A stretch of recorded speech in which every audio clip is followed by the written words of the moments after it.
Ce matin, je voudrais vous apporter une pensée concernant le fait que chaque croyant doit s'affermir dans les voies de Dieu. Soyez fermes dans les voies du Seigneur.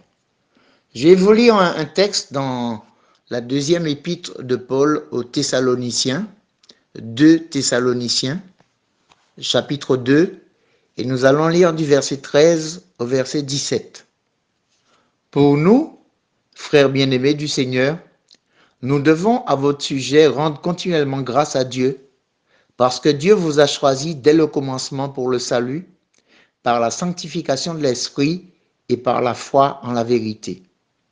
C'est à quoi il vous a appelé par notre évangile, pour que vous possédiez la gloire de notre Seigneur Jésus-Christ. Ainsi donc, frères, demeurez fermes et retenez les instructions que vous avez reçues, soit par notre parole, soit par notre lettre. Que notre Seigneur Jésus-Christ lui-même et Dieu notre Père, qui nous a aimés et qui nous a donné par sa grâce une consolation éternelle et une bonne espérance, console vos cœurs et vous affermisse en toute bonne œuvre et en toute bonne parole. Amen. Paul écrit à cette église de Thessalonique, une église modèle, une église où les croyants se sont détournés de leur idole, ils ont abandonné les idoles pour servir le Dieu vivant et vrai. Et Paul, dans cette épître, qui voit des fausses doctrines dans l'Église, surtout des fausses doctrines concernant la venue de Jésus, on a dans ce chapitre 2 un texte sur l'Antichrist, la venue de l'Antichrist, et les chrétiens de Thessalonique étaient troublés. Il y avait des faux docteurs dans l'Église. L'on disait toute espèce de choses concernant la venue. Certains disaient même que le Christ est déjà venu. Alors, Paul veut parler à l'Église, veut les affermir. Et dans ce court passage, Paul va apporter un réconfort à l'Église pour vraiment les affermir dans les voies du Seigneur.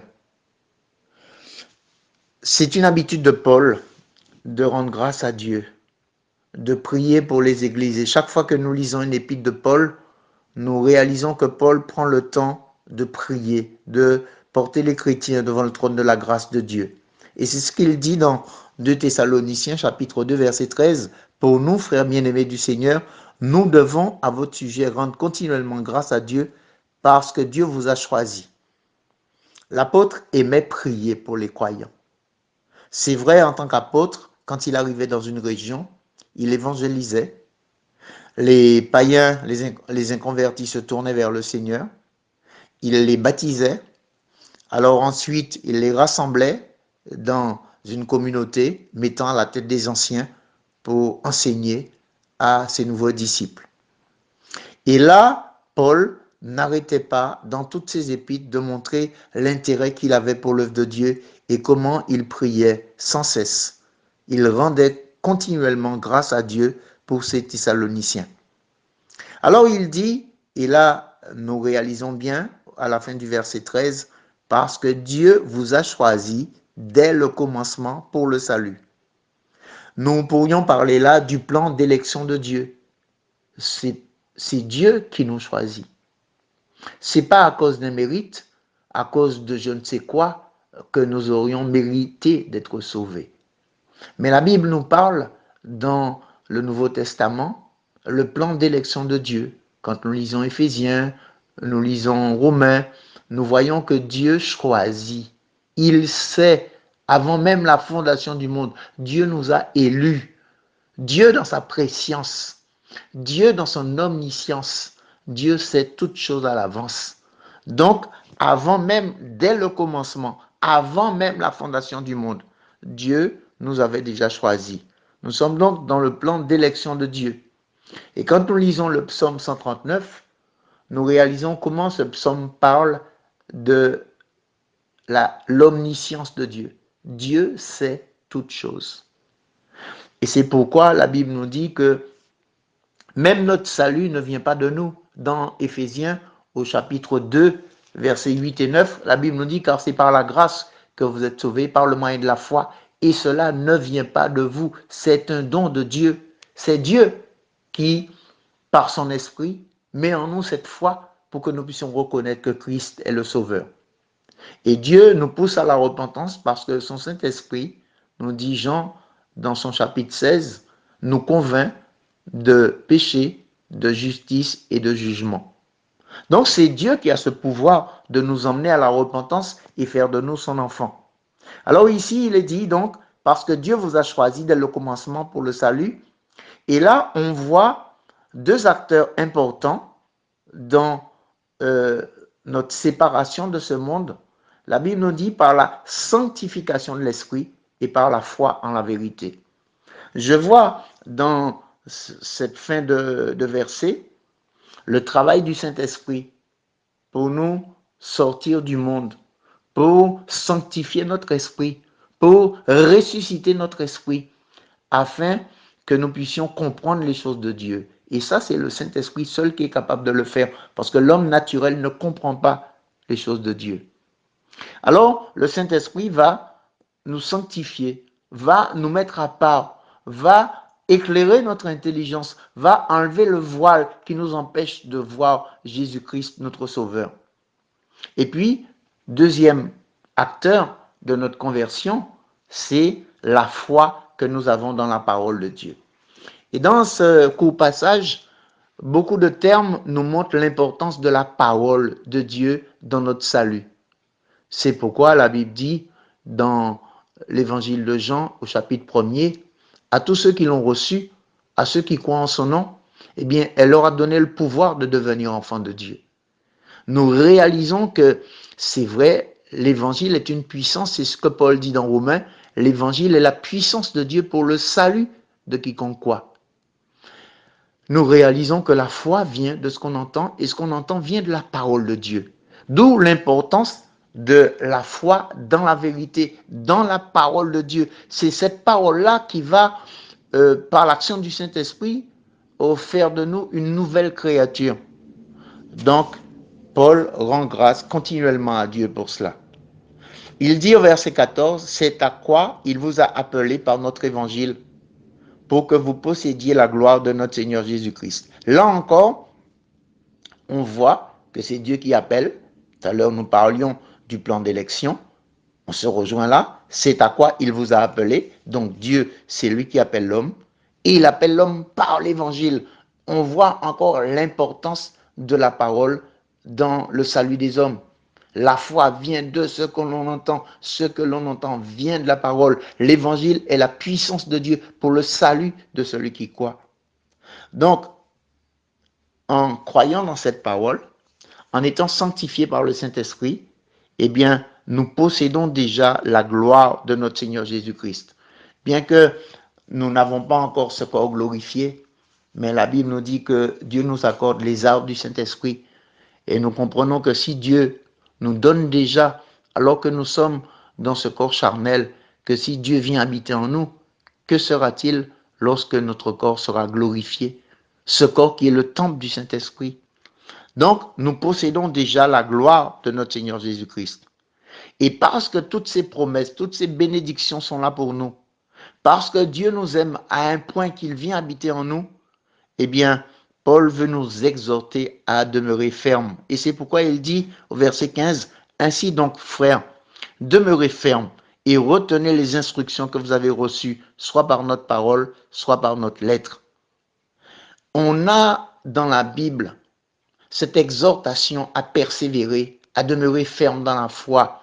Beaucoup d'épîtres, beaucoup de paroles de la Bible nous disent il faut nous affermir, il faut demeurer ferme, il faut se fortifier dans la parole.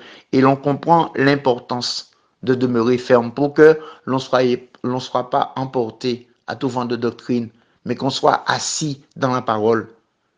Retenez les instructions que vous avez reçues. Paul aime demander aux chrétiens, il l'a fait à Timothée, mais toutes les paroles que nous avons reconnues certaines, toutes les paroles que le Saint-Esprit nous a confirmées, tout ce que Dieu nous a enseigné, eh bien, nous devons retenir ferme toutes ces instructions-là.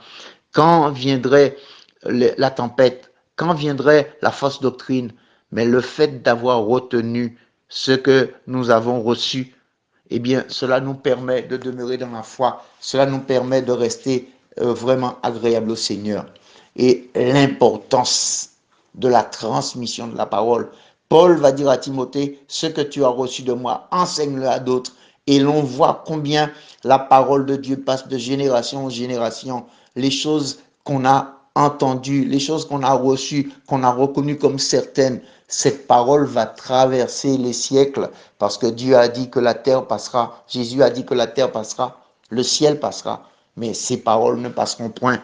Et l'on comprend l'importance qu'il y a de retenir ces instructions. C'est la source de la vie, la parole. Quand on lit le psaume 119, on voit l'importance pour le psalmiste d'aimer la parole, d'observer la parole, de la mettre en pratique chaque jour. On comprend pourquoi Paul, eh bien, dans ce passage si court, il fait autant allusion à cette parole, à cet évangile, à ce que nous avons, à la vérité, à ce que nous avons reçu.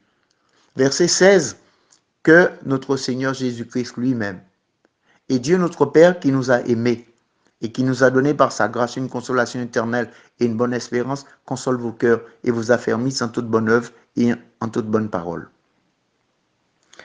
Ces deux versets ont pour avantage de montrer que l'Église appartient à Jésus-Christ.